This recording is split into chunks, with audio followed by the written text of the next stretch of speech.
County is training up a network of people to perform life-saving CPR. And using an app, trainees can be notified if there is someone nearby in distress.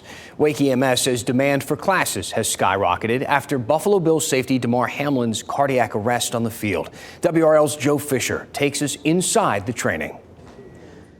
Most people who witness someone in cardiac arrest do not know how to perform CPR, but with just your two hands, it's possible you could save a life.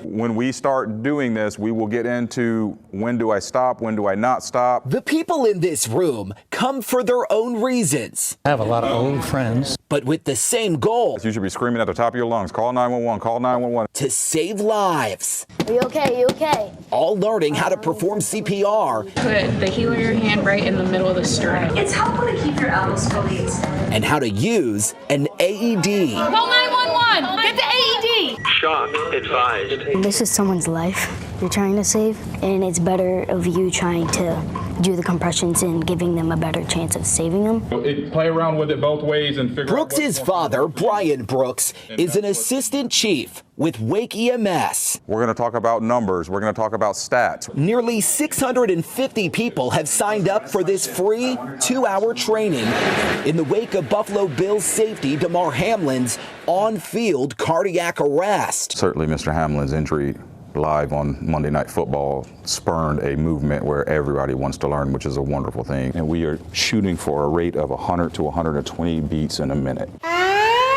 Wake EMS responds to priority calls in about 8 minutes, but after just 6 minutes, a patient can experience irreversible brain damage. As much as I hate to stand here and say it, we are not going to be at your house in time to save somebody's life. That's why Wake County is creating a network of citizen responders, and they're using the PulsePoint app to dispatch people where help is needed. So that if you're out in public and a cardiac arrest happens, and you're within a quarter mile, it'll beep your phone like a weather alert.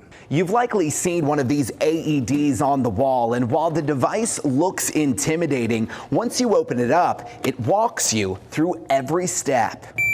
The AED is going to determine whether it's going to deliver a shock or not. Wake EMS has saved more than 300 lives in the last 3 years. In 2021, just 54% of survivors received CPR from a bystander. It's kind of eye-opening, kind of seeing the statistics and hearing what he had to say, so I'm glad I'm here. Go ahead and introduce it. Brooks says kids as young as 10 can play a role in saving lives. The more people we can get to do CPR and be willing to intervene and do it, the safer our community is going to be. I'm Joe Fisher, WRAL News, Raleigh.